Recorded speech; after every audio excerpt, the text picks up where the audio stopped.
Ayoub et moi vous remercier parce qu'on voit que la salle est pleine. C'est vraiment super. Donc on va vous parler aujourd'hui de sujets qui nous tiennent à cœur. On s'excuse aussi parce qu'on nous a contraints à être immobiles dans ce coin de la salle pour des raisons de régie et de cadrage. Donc ne vous attendez pas à ce que ce soit un show physique. Et puis sinon, voilà, pour les sujets d'aujourd'hui, je vous propose, on a une demi-heure ensemble à de présentation, on a prévu un bon buffer de questions-réponses sur la fin, donc on prendra un quart d'heure après pour échanger avec vous. Je vais vous dire moi quelques mots sur ce qu'on fait chez Devoteam, parce qu'aujourd'hui, Ayoub et moi, on représente Devoteam. Il y a peut-être un petit mot sur le klaxoon. En fait, vous pouvez flasher, ça c'est pour les gens qui sont à New York, ils doivent en fait flasher parce qu'on est en streaming également à New York. L'idée c'est de flasher en fait ce QR code pour avoir en fait posé des questions à distance. À toi la parole, Florent. Voilà. Donc Devoteam, quelques mots, on ne va pas vous assommer, l'idée c'est d'aller plutôt dans le fond du sujet après, mais pour rappeler qui on est, très présent aujourd'hui comme l'année dernière sur cet super événement d'Agile en scène, c'est 10 000 personnes, donc plus de la moitié en France. On est surtout répartis autour du bassin méditerranéen et on a un ADN, comme pour tous ceux qui parmi vous nous connaissent déjà, très tech natif. On est très proche de la technologie, de tous ces virages qui ont été pris par les hyperscalers depuis quelques années et ça fait partie donc du coup de notre quotidien. Je voulais juste vous donner quelques éléments dimensionnants sur ce qu'on fait autour de l'agilité. Donc l'agilité, c'est notre quotidien, notre manière de travailler, c'est aussi ce qu'on apporte à nos clients sous forme d'expertise, sous forme de méthodologie. Donc voilà, là je vous apprends rien, pour la plupart d'entre vous, vous êtes déjà très au fait de l'agilité. Chez nous, c'est plus de 750 consultants qui travaillent sur des domaines d'agilité. Ça va de la simple compétence agile au quotidien qui peut être positionnée sur une mission, sur un produit, sur un projet, ou aussi à des dispositifs de conseil en transformation agile. Donc on a un certain nombre de certifications que vous pouvez voir sur la partie droite. On est très proche de SAFe.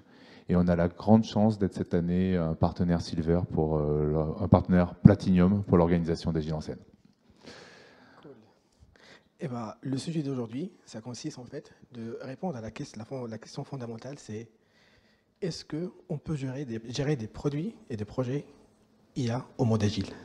Parce que la plupart du temps, on dit non, mais l'IA, on ne peut pas faire ça en agilité. Non, comment ça on peut faire? On a besoin des dates et tout ça. Et c'est ça en fait l'objectif. Florent? Donc aujourd'hui, pour vous parler de ça, moi-même, Florent, je suis partenaire chez Devoteam sur la partie conseil, management consulting.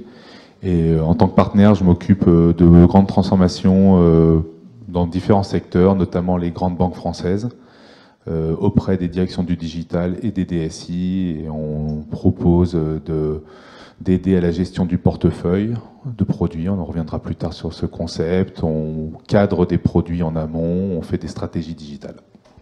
Cool. Et moi, je suis Ayoub Boussalama. Je suis également un coach Scaled Agile chez Devoteam. Et ma mission également, c'est aider en fait mes clients sur la transformation de Lean Agile, principalement à grande échelle organisationnelle.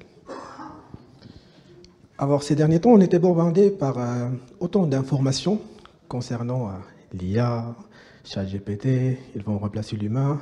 Et tout ça, et avec ce nombre d'informations, on se trouve en fait soit en peur, soit très perplexe. Et d'où vient en fait l'idée de partager avec vous notre expérience en tant que des consultants par rapport à ça. Les entreprises, elles essaient en fait d'intégrer les méthodologies en fait agiles / en fait les technologies IA pour deux raisons. La première, c'est avoir en fait un product market fit qui va permettre également aux entreprises d'avoir en fait un increase ou bien accélérer leur croissance commerciale. Mais vite, rapidement, quand on voulait lancer ce type d'initiative, on se trouve avec la question fondamentale, quand est-ce qu'on va livrer ça? Quand est-ce que ce sera terminé? Et très rapidement, tu te trouves en fait bloqué. Statistiquement parlant, en 2019, en fait, le CEO d'IBM, il a fait une étude en parlant que seulement 13% des projets d'IA qui partent en production. Ça veut dire qu'on a les 87% du reste des projets, ce sont des projets en off. Mais ça, c'est pas un problème en soi. Pourquoi? Parce que la clé, c'est derrière l'expérimentation. Et comme il est bien marqué, en fait, on ne peut pas réussir toutes les expérimentations. Et c'est ça qu'on doit en fait changer dans notre mindset, de notre manière de faire. C'est que les projets en IA, c'est des projets en expérimentation. Et non pas des projets qui sont vraiment bien ficelés, cadrés, carrés, qu'on pourrait résoudre en fait de A à Z. Et pour ce type en fait de projet, je parle d'IA, on a en fait deux défis qui sont majeurs. Je donne un exemple en fait de Covid. Au moment de Covid, si on est en fait en mode project management, il y a un problème. Comment on va le résoudre? On ne sait pas. On sait très bien que voilà, c'est le domaine, entre parenthèses, santé, médicale, pharmaceutique, qui doit faire l'intervention, mais on ne sait pas comment faire. Et du coup, le problème, elle est là, mais la solution, on ne sait pas. Et du coup, en fait, même pour aujourd'hui, on a une solution. Ça marche pas. Je ne rentre pas dans le débat, mais on a une solution qui est là. Et comment ces leaders en fait, de pharmaceutique, ils ont réussi à faire sortir quelque chose? Ils ont pris le risque et le courage d'investir sur des projets sans être sûrs du résultat attendu. Ils ont fait en fait une boucle d'expérimentation qui permet d'aller chercher en fait des solutions sans être sûr du résultat. Et du coup, les défis en fait des projets IA, on a en fait une incertitude concernant qu'est-ce qu'on va livrer et sortir comme solution. On a également, on peut pas avoir une date bien définie et même en fait un budget bien alloué et fixé. Le deuxième point, c'est par rapport en fait à la communication des décideurs et des parties prenantes. Le sujet d'IA, c'est un sujet d'actualité. Aujourd'hui, la majorité des personnes qui sont au top management, ils ont fort probablement un historique en fait de project management avec des choses qui sont bien cadrées. Et du coup, elles n'ont pas en fait le courage d'accepter cette incertitude en termes de risque et en termes également en fait du budget alloué. Action derrière, c'est aller de 1, chercher comment expliquer et clarifier ce fameux IA et management des sujets qui sont IA. Et le deuxième, c'est également l'impact des délais et des budgets et des performances par rapport à ça. Ce qu'on a fait, c'est en fait, on sait très bien que l'un des rôles des coachs agiles, principalement, c'est le change management. Ce qu'on a commencé par l'acculturation. Parce que la majorité, en fait, des problèmes qu'on a rencontrés, en tant que coach agile, c'est on a des habitudes. Et l'habitude dit, c'est que j'ai un projet, je vais faire un cahier de charge, ou bien je vais faire en fait un product backlog qui rassemble à peu près en fait de cahier de charge, et je vais détailler, ficeler, estimer et dire quand est-ce que je vais livrer ça. Malheureusement, c'est plus le cas en fait en mode IA. C'est que on doit dire, pour les projets IA, ça dépend. Ça dépend de la data. Parce qu'on ne peut pas sortir un sujet sans data. J'ai le problème fonctionnel, j'ai les besoins business. Très bien. Mais si je n'ai pas le data, je ne peux rien faire. Ça de 1. De 2, je n'arrive pas même à mieux dire quelle est la performance de mon modèle. Je vais sortir un modèle IA, mais est-ce qu'il répond à 100%, à 80%, à 10%, à 20%? C'est quoi en fait le résultat attendu? Je prends un exemple de Google Traduction. Google Traduction, avant, il était en procédural, c'est if else, if else, if else. Aujourd'hui, il est en mode IA, même en mode IA, aujourd'hui, les résultats sont performants. Aujourd'hui, il te répond à 85%. Avant, il te répondait à 50%, avant, il te répondait à 25%. La même chose avec ChatGPT aujourd'hui. La version 3.5, c'est pas la même de celle de 4. La même chose pour Bard, qui est en mode expérimentation, et ainsi de suite. Donc, on a essayé en fait d'ouvrir ce réflexe de il faut réfléchir data, il faut réfléchir également modèle, et il faut réfléchir également en fait du métrique. Donc, on a commencé en fait le change vers l'acculturation IA auprès en fait des personnes qui sont concernées, et on a fait en fait 2 formats que je recommande vivement. On a le all-in-one, c'est les fondamentaux ou bien les bases, c'est pour tout le monde, pour une acculturation qui est générale, et une deuxième qui est vraiment by persona. Parce que comment je vais expliquer en fait le IA pour quelqu'un qui fait de la finance, c'est pas pareil que quelqu'un qui fait de la strat, c'est pas pareil que quelqu'un qui fait en fait de l'opérationnel, et ça dépend en fait de persona. Je dois adapter en fait mon discours et les gains derrière. Et comme ça, tu auras en fait une harmonisation et un alignement entre tous ces personnages-là, tout en réussissant en fait la mission derrière. Et on crée souvent aussi des personas de direction ou de top management, parce qu'on se rend compte que c'est pas seulement sur les opérationnels ou ou les personnes tech, mais en remontant dans la couche de décision qu'on doit commencer l'acculturation. Yes. Et cela, ça nous permet en fait d'avoir une compréhension auprès des stakeholders principalement, d'accepter nos réponses en disant on ne sait pas, c'est pas comme ça, ou bien on n'allons pas. Parce que des fois, elle te propose d'aller faire de l'IA sur des sujets que tu n'as pas besoin en fait de faire de l'IA derrière. En fait, il y en a deux types. On a en fait les produits, je me permets de dire ça, traditionnels ou bien classiques. C'est les applications web, mobiles et ainsi de suite. Quels sont en fait trois topics? C'est tu dois avoir en fait un besoin qui est business métier, tu dois avoir en fait une équipe derrière qui fait de la tech et également de l'expérience utilisateur pour mieux livrer un produit opérationnel qui répond à un besoin bien spécifique à l'instant T. C'est bien. Par contre, la particularité en fait de l'IA, excusez-moi, cher frère, désolé, merci. La particularité de l'IA, c'est qu'on a une autre pièce qui s'ajoute, c'est la data. C'est que tu dois avoir un besoin client métier, il y a également de la tech, une équipe derrière, on a besoin en fait toujours de l'expérience utilisateur, mais on a besoin également de la data. Et du coup, pas mal d'entreprises, ils souhaitent faire de l'IA, mais elles prennent en fait comme ça la décision sans réfléchir, est-ce qu'on est vraiment bien capté en termes modèle data? D'où vient, nous, on doit adopter en fait des user solutions et non pas des user problems. Ça veut dire en fait, pour mieux gérer un produit IA et pour le réussir en principe, parce qu'on ne parle pas simplement d'un simple produit qui est au sein d'une équipe, mais on parle également d'un produit qui est connecté à d'autres produits qui font une organisation en entier. Il faut cerner en fait le projet du haut et des bas. Ça veut dire du haut, bien aller chercher, vérifier et valider le besoin utilisateur. Et de bas, aller chercher et valider est-ce qu'on a vraiment la bonne data qui va répondre à ce besoin-là. Parce que les problèmes sont meilleurs, mais si on n'arrive pas à avoir en fait la bonne data, on ne peut rien faire. Et si on a la data et on n'a pas de problème, ça ne sert à rien qu'on construise un produit qui répond à rien. Tout rapidement, parce que en fait, chaque entreprise, ils ont en fait le bon réflexe d'aller faire en fait la stratégie, et ils n'arrivent même pas en fait à mieux cadrer la problématique. Et pour faire ça, c'était très simple en fait. On a adopté un modèle qui vient de Harvard, qui permet d'aller cadrer la problématique en soi, qui est en deux lignes. La première ligne, ça consiste à, en fait, quelles sont les attentes de ce modèle IA. Et le deuxième, ça consiste par rapport à la data.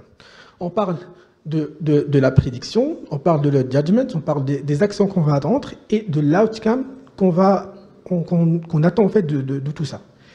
Et après, chaque modèle, parce qu'on parle d'IA, et l'IA c'est vraiment très vaste. Parce qu'on a également d'autres termes qui s'articulent, on parle de deep learning, machine learning, mais le plus principal c'est le machine learning, qui est un modèle qu'on doit en fait l'entraîner. Ça veut dire si demain on utilise en fait Waze, on utilise tous Waze, si on utilise en fait Waze ce matin et la prédiction elle n'est pas bonne, demain elle est bonne. Pourquoi? Parce qu'en fait la machine en elle-même, elle a entraîné à mieux comprendre la problématique. Et ça, c'est l'un en fait de notre objectif, nous, en tant que des transformateurs littéraires, c'est d'aller également expliquer ça au top management en disant en fait les algos qui sont standards, c'est pas pareil en fait aux algos IA, parce que les algos IA, il arrive à prendre lui-même en fait ce qu'il a besoin. Donc nous, on parle également de training, d'input et des feedbacks, parce qu'en fait, on sait très bien, on ne peut pas gérer un produit sans un product management, on ne peut pas améliorer ce qu'on souhaite faire sans feedback, et tout le monde demande feedback qui va permettre de mieux améliorer la qualité de ce qu'on souhaite mettre faire. Et pour cette partie en fait de stratégie, ça nous permet de mieux gérer en fait, parce qu'aujourd'hui on parle d'un produit, comme je viens de dire, on va parler de l'ensemble des produits / des portefeuilles, et du coup je dois aligner tout ça. Et je laisse la parole à Laurent. Oui, c'est ça. Il y a beaucoup d'entreprises, alors je ne sais pas pour ceux d'entre vous qui sont au cœur de cette transformation, mais qui aujourd'hui se demandent aussi comment pouvoir investir et financer. Parce que, comme le disait Ayoub avant, on n'est pas sur du résultat. La qualité même de l'algorithme à la fin qui sortira d'un produit d'IA, elle n'est pas toujours proche du 100%. faut accepter un temps d'expérimentation. Et cependant, l'urgence aujourd'hui pour beaucoup d'entreprises françaises, c'est quand même de limiter les coûts de gestion de leur portefeuille produit, savoir comment ils distribuent ça entre les produits web, entre les différents canaux, et souvent réussir à intégrer dans ce portefeuille-là qui a déjà un budget de run, un budget d'évolution, de réussir à se dire, cette année, on va miser 200, 300 000 euros pour aller penser des nouveaux produits.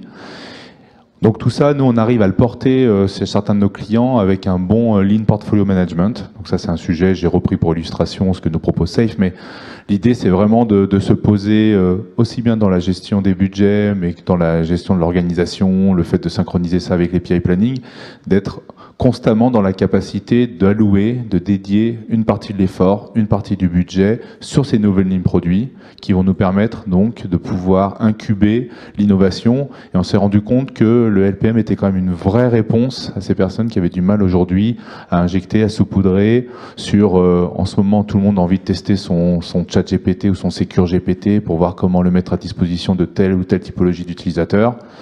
Il y a eu beaucoup d'annonces ces derniers temps, vous en avez peut-être parlé en ouverture aussi, mais il y a les grandes assurances, il y a les grandes banques françaises, tout le monde aujourd'hui est très proche des hyperscalers, que ce soit Microsoft, Google principalement, un peu Amazon, pour avoir un espace GPT interne qui permet aux utilisateurs de ne pas envoyer les données n'importe où dans le monde.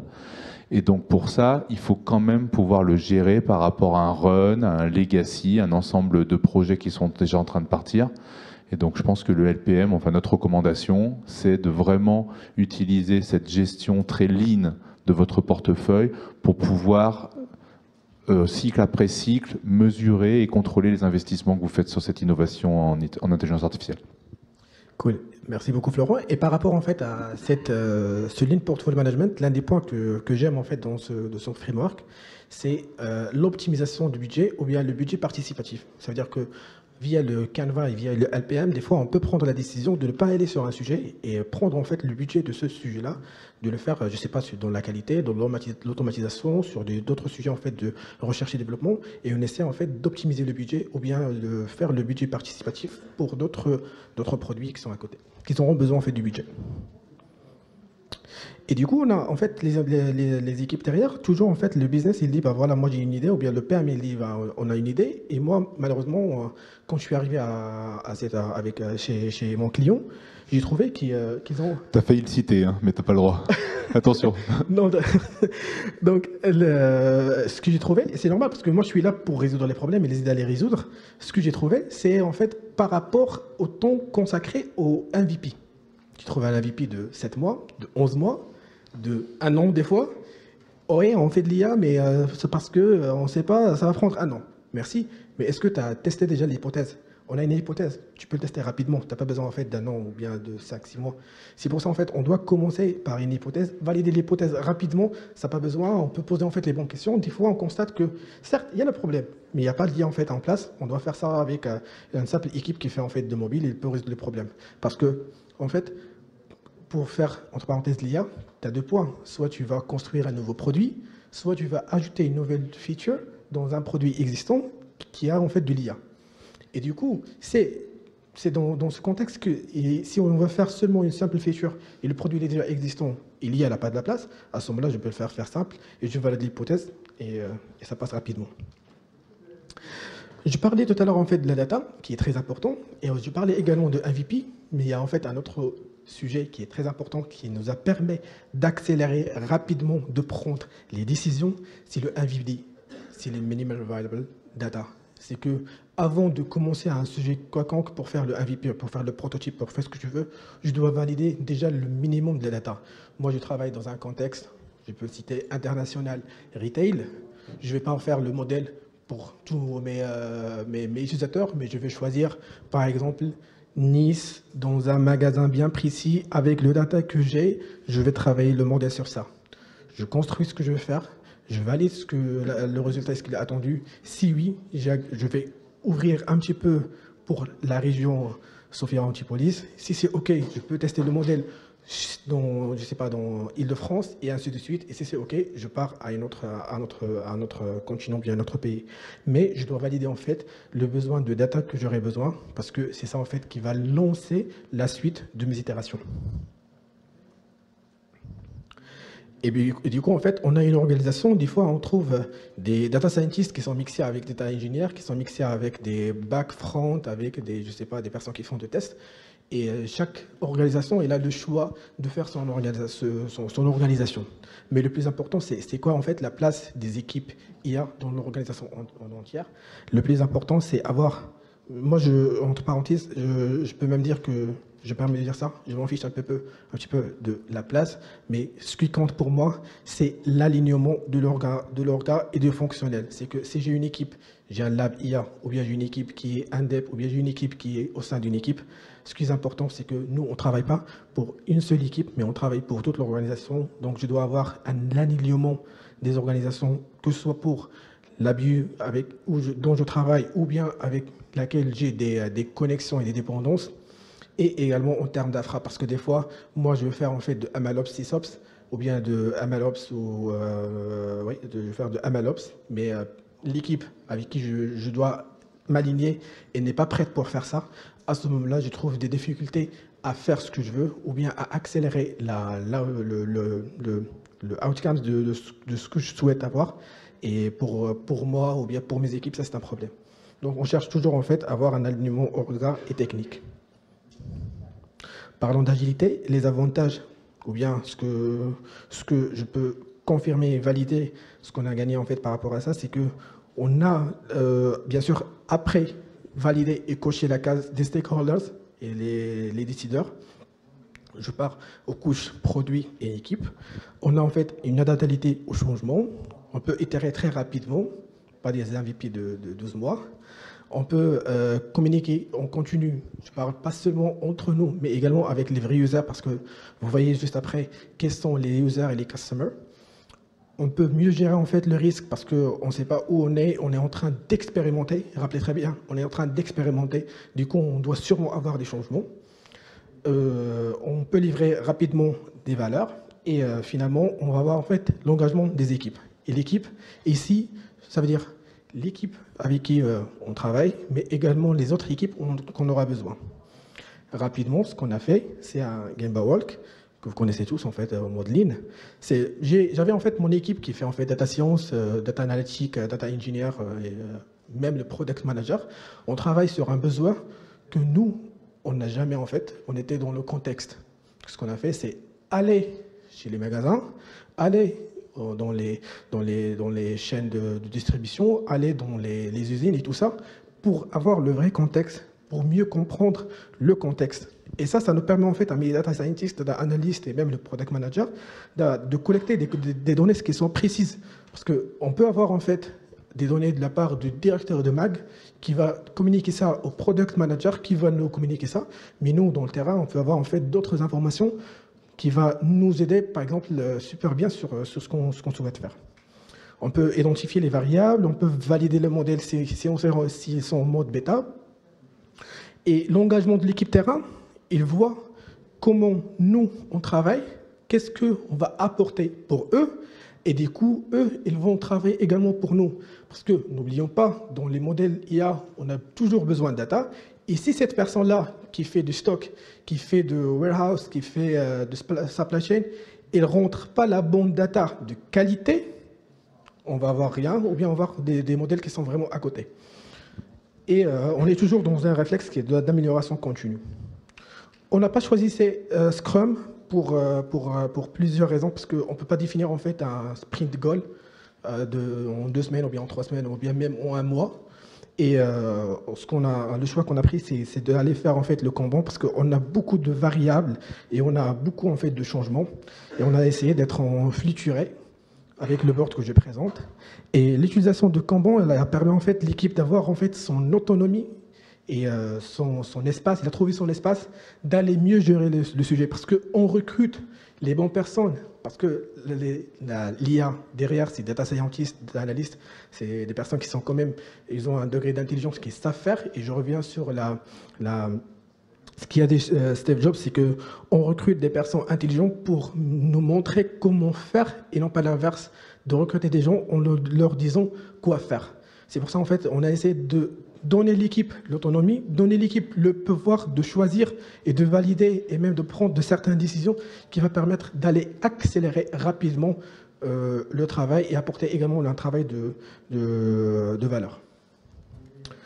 Dans un sujet classique, entre parenthèses, application mobile, tu peux avoir en fait les équipes, elles peuvent avancer sur des tâches en différé sur le même sujet. Ça veut dire que je peux travailler sur un landing page d'un web application. Et peut le designer faire le sketching, le backend il peut réfléchir déjà en fait à faire l'authentification, l'animation, et celui en fait du front il peut faire le front. Au contraire, quand on travaille dans un modèle IA, on a en fait, c'est très rare d'avoir en fait cette simultanéité d'aller travailler ensemble dans le même débit. C'est pour ça, en fait, on a cette partie-là, que la première partie, c'est dédié pour identification de problème, c'est dédié pour le PM accompagné par un UX. Pour le data sorting et data preparation, on a besoin d'un DU entre les data scientists et les data engineers. Pour le builder le modèle, c'est purement le travail d'un data scientist. Pour le déploiement, c'est un data engineer ou bien un ML engineer. Avec l'aide d'un software engineer, si on va intégrer ça dans une autre application qui est déjà existante. Et le monitoring, c'est un data scientist. Pourquoi j'ai dit ça? Parce que nous, on a adapté le dual track, Agile Dual Track. Avant, on a en fait deux étapes qui sont très importantes, c'est le discovery et le delivery. Mais sur la partie IA, on ajoute la couche de la data qui est très importante. C'est qu'on peut faire en fait notre discovery pour avoir les problèmes et le machin, mais on a besoin également de la data qui va permettre en fait d'aller vérifier l'ensemble des données qui sont associées pour valider ce qu'on souhaite mettre en place. Et au final, on peut travailler en parallèle avec Delivery Track. Du coup, la relation Discovery et Data et Delivery sont vraiment inséparables. C'est pour ça, en fait, on a adapté ou bien ajusté ce track-là. Et cela, ça nous permet, en fait, de réduire un petit peu le temps d'attente entre les équipes.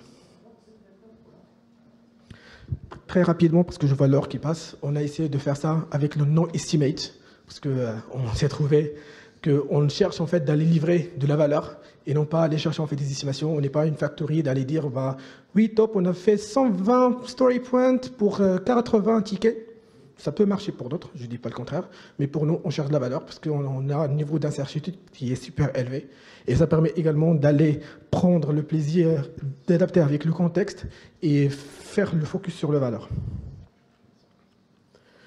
On priorise par complexité et bénéfices, sachant bien que il y a une étude qui était sortie par l'un de nos confrères qui disent que plus de 12% des features qui sont livrées, qui sont très plus complexes, qui apportent les mêmes bénéfices des sujets qui sont moins complexes.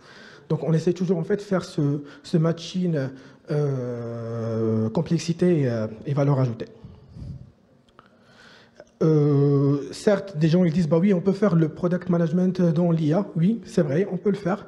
La différence entre les deux, c'est qu'en fait le product life cycle, on a en fait, comme vous voyez, une phase d'introduction, après une phase de growth, après on aura une certaine maturité, et après on peut décliner un petit peu en fait le sujet. Par contre, les sujets d'IA, ils apportent de la force avec le temps. C'est qu'il n'y a pas en fait un moment où on dit ça c'est bon, c'est stop, mais dès qu'on a en fait la data, on peut avoir en fait, on est capable de faire de la prédiction. Dès qu'on peut faire plus de prédiction, on peut avoir en fait une expérience utilisateur. Dès qu'on a plus une expérience utilisateur, on peut avoir en fait un trafic d'acquérir plus d'utilisateurs. Et puisqu'on aura plus d'utilisateurs, on peut avoir plus de data qui va nous permettre de faire améliorer notre prédiction et ainsi de suite. Donc c'est une boucle qui est infinie. Ça, c'est principalement pour expliquer en fait le user feedback loop. Ça veut dire que même si que moi je travaille avec l'IA et je reçois des feedbacks et j'ai de la data, j'ai le choix de dire oui, ça c'est un point qui est manquant, ça c'est un point qu'on doit traiter, mais pas avec l'IA. On est une équipe de data scientists, c'est vrai. C'est notre produit, c'est vrai. Mais cette feature qui est le besoin de l'utilisateur, ça peut être en fait un autre sujet. On peut le faire avec une application web qui complète ce qu'on souhaite mettre. Donc on doit toujours avoir ce réflexe, même si j'ai le besoin, je dois trancher, est-ce qu'on continue vers l'IA pour faire améliorer ce sujet-là ou pas. Ça c'est pour récapituler un petit peu en fait, avant d'aller faire l'IA, il faut valider en fait ça avec les décideurs. En commençant toujours par une acculturation data et une data collection. qui est la base en fait de la réussite des sujets qui sont IA. On doit avoir en fait l'infrastructure nécessaire parce que sans infrastructure, on ne peut pas accélérer. Et je pense qu'il y en aura un autre sujet d'accélérer tout à l'heure qui est très important. On doit avoir la culture d'infrastructure ou bien l'infrastructure nécessaire pour accélérer notre travail, principalement pour le time to market. Ensuite, on doit avoir en fait un mixing ou bien un matching entre data scientist, data analyst et data engineer. Et je favorise beaucoup à avoir les TCP comme profil parce que la majorité des data engineers que j'ai croisés dans mon parcours ce sont des personnes qui ont fait soit de l'analytics, soit de data scientist. Du coup, ils sont toujours là au mode cross en cas de besoin, qui va nous permettre en fait d'aller sortir des sujets qui sont IA. Je n'ai pas confirmé. Je te laisse la parole. Pardon. Et peut-être juste le partage d'une réflexion là-dessus, parce qu'on a vu depuis février-mars, hein, vous savez que tout ce qui a été annoncé sur les IA génératives, une accélération, une course à l'armement effrénée.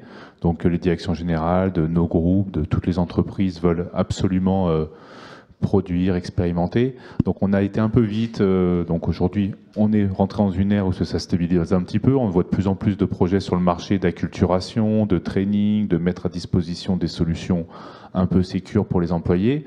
Mais le problème, c'est qu'en ayant brûlé toutes ces étapes, en ayant eu les directions générales ou les directions métiers qui ont beaucoup tiré les use cases en disant il faut absolument qu'on produise, il faut absolument que dans 3 semaines, on ait un premier cas d'usage annoncé dans la presse. On a brûlé ces étapes et donc toute la démonstration que Ayoub vient de nous faire sur comment l'agilité peut servir le cycle de vie d'un produit, peut accompagner pour mettre en place les bonnes fondations, aligner les personnes. On a brûlé pas mal d'étapes, on n'a pas été si agile que ça, on a été très rapide. Et donc aujourd'hui, on a des problèmes et je pense qu'on va s'installer, surtout sur les IAG, dans une ère beaucoup plus structurée à partir de maintenant et l'année prochaine. Cool. Bah, on a fini. C'est votre rôle si vous avez des questions. Et je vous remercie déjà.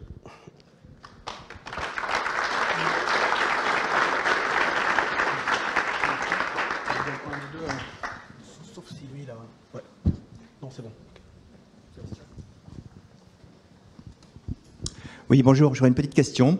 Lorsqu'on met en place de l'IA, du machine learning, par exemple, en apprentissage supervisé, on a beaucoup de besoins de données, hein, on a exprimé les besoins de données, et souvent, quand il y a un gros volume de données, en fait, on met en place des techniques, des outils de big data, type Hadoop, etc., qui sont complexes à mettre en œuvre. Et du coup, je voulais faire la corrélation avec ce qu'on a parlé tout à l'heure au niveau portefeuille, Epic, et le MVP et Persévère.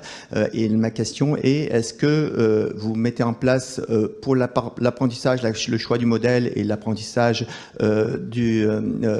jusqu'au MVP d'une solution sans dimension Big Data et que vous la mettez en place après un Persévère, après le MVP, ou est-ce que vous le mettez en place dès le MVP?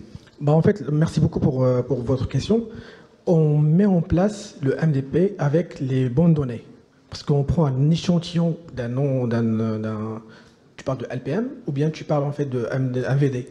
En fait, je parlais des outils type Hadoop, etc. pour le Big Data, et je voulais savoir si vous les mettiez en œuvre dès le MVP ou après en phase d'industrialisation post-MVP. Bah, c'est post toujours, parce qu'on ne peut pas en fait tout anticiper dès le départ.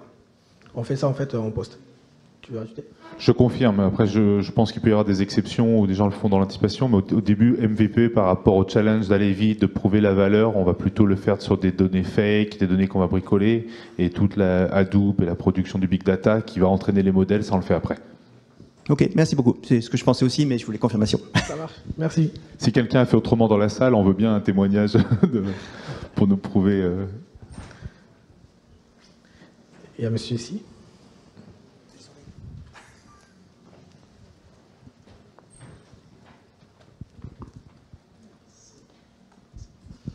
Bonjour, deux questions en un, puisque j'ai le micro. Donc la première, c'est en termes d'augmentation, d'amélioration sur le lead time des projets existants, entre le moment où vous avez commencé à mettre en place votre framework avec les Kanban, ce qui m'intéresse, je ne m'intéresse pas au lead time réel, mais la différence avec le passé, première question. La deuxième, c'est en termes de gouvernance de données. Avec toutes les données, surtout dans des grands comptes, il faut passer par une case harmonisation, peut-être aussi adéquation aux réglementations, etc. Et comment cela s'inscrit et par quel mécanisme est-ce que vous avez opté pour une décorrélation, les gouvernances c'est au sein des équipes de manière disparate ou est-ce que c'est centralisé? Donc voilà. Super, je commence par le deuxième. Allons-y. Déjà, on a un data governor en fait dans notre organisation qui a une équipe sur laquelle en fait on essaie en fait d'avoir toujours leur validation sur comment on va travailler. Et tous les données avec qu'on travaille, elles font partie d'un programme qui est plateforme, on a en fait des data owners qui valident en fait le besoin, qui valident en fait la disponibilité, qui valident également la monitoring de ces data là. J'y répondais. Très bien.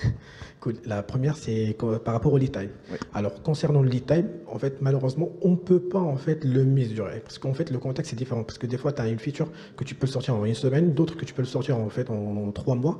Mais ce que je cherche, moi, principalement, c'est à faire construire le bon atmosphère dans mon équipe, mais également pour la décision des décideurs. C'est ça ce que je cherche. C'est parce que des fois, en fait, on perd du temps à aller argumenter, entrer dans des débats qui sont vides, au lieu d'aller se concentrer sur la valeur, et pour des raisons qui sont minimes. Et mon objectif, c'est aller clarifier ça en attaquant les bons axes pour avoir en fait cette atmosphère.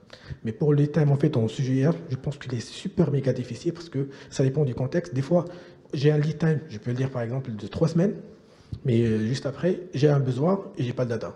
Et du coup, le besoin, elle est là, mais j'ai pas de data, donc je peux pas avancer. Ou bien j'ai la data, et à un certain moment, je trouve que la data, il n'est pas bon, donc on doit rentrer dans un pipe de nettoyage et ainsi de suite, et ça va impacter en fait mon lead time. Donc c'est très difficile en fait à mesurer. Merci. Merci à vous.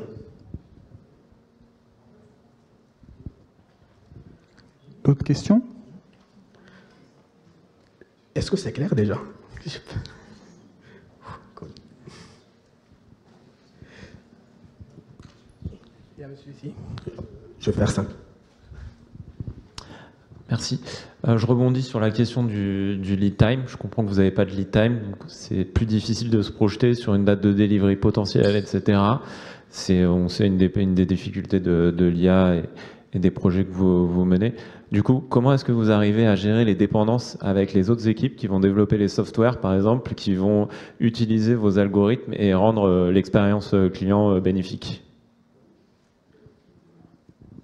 Très bonne question. Nous, on essaie en fait d'être indépendants le maximum possible. Ça veut dire en fait, on a en fait des software engineers qui sont dans notre place, qui sont là. On essaie de valider avec eux au moment de quarter plan ou bien de PI planning, d'aller sur quel point de pièces de puzzle il nous attend et à quel moment.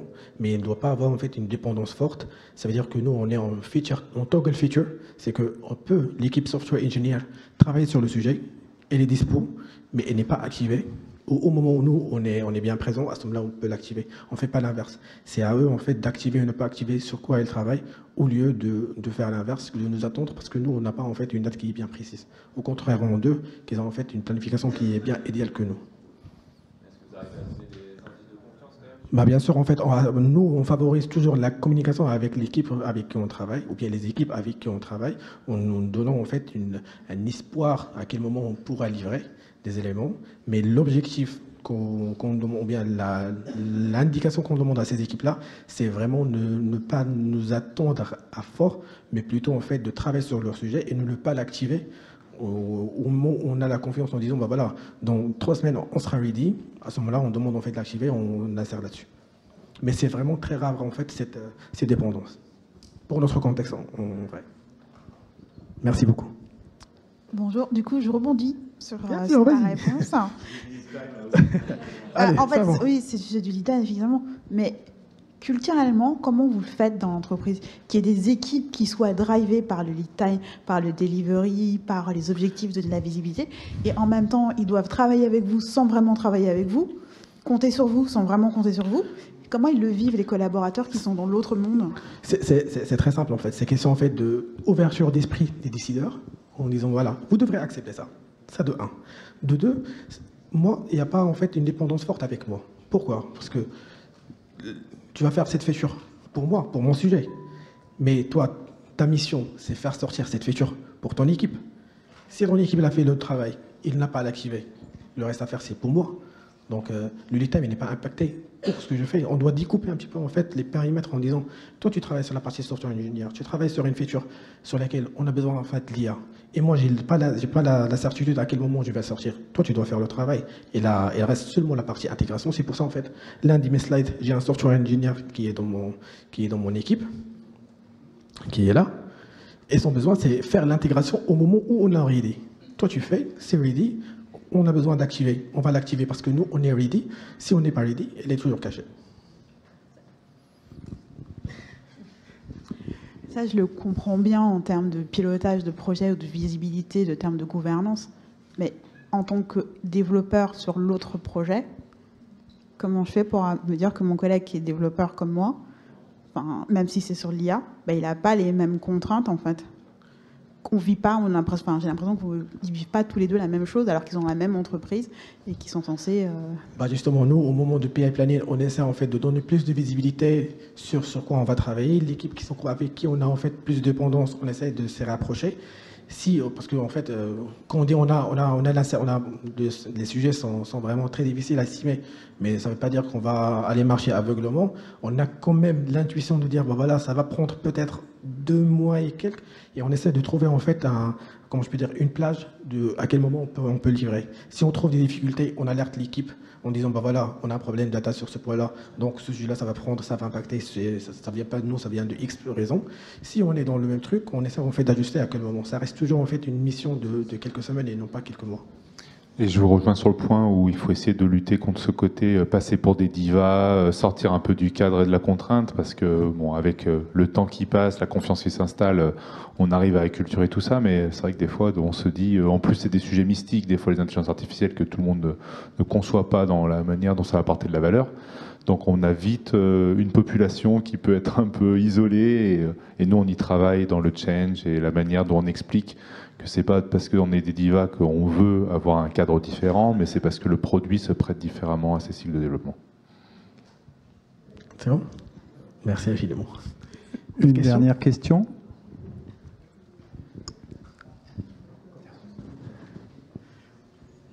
Allez, encore une petite dernière.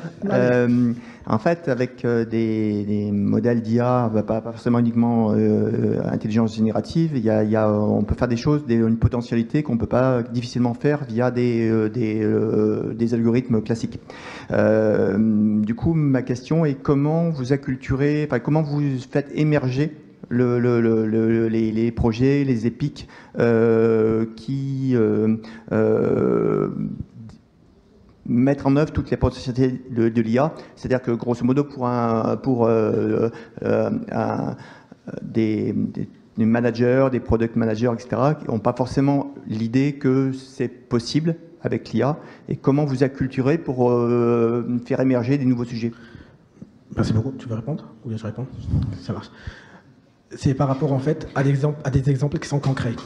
En fait, il y a deux choses. Soit parce que nous, on fait partie en fait d'un IA Lab, ça veut dire qu'on a déjà travaillé sur des sujets, et certes, on a des PM qui ont cette résistance en disant, non, on ne prend pas le risque, on ne peut pas faire ça avec l'IA. En donnant des exemples qui sont concrets, qu'ils ont réussi à faire ce sujet-là. Je prends un exemple. Nous, on a utilisé avant une solution de SAP qui permet de faire le forecasting, et nous, en souhaitant aller proposer la nôtre. Il disait, oui, on a une solution qui tourne, mais attention, nous, on va proposer avec une prédiction qui est super élevée. On va travailler en mode, on fait en fait le démantèlement de ce qui existe et on va construire ce qu'on a, et vous voyez en fait le résultat, ça va être meilleur.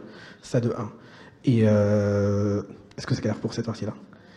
En donnant avec l'exemple, et des fois en fait on essaie avec le LACE, parce que nous on a le LACE, d'aller valider, de travailler sur le NVIDIA avec le prototype de ce qu'on souhaite, avec un petit quick wins, et on présente ça.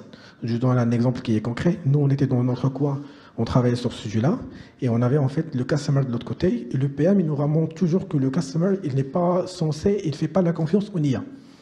On a profité du Game Award qu'on a pris, on a présenté ce qu'on souhaite faire avec le timing, avec le résultat, avec tout ce qui va avec, et lui, il nous a ajouté une autre enveloppe pour faire plus d'IA sur leur sujet.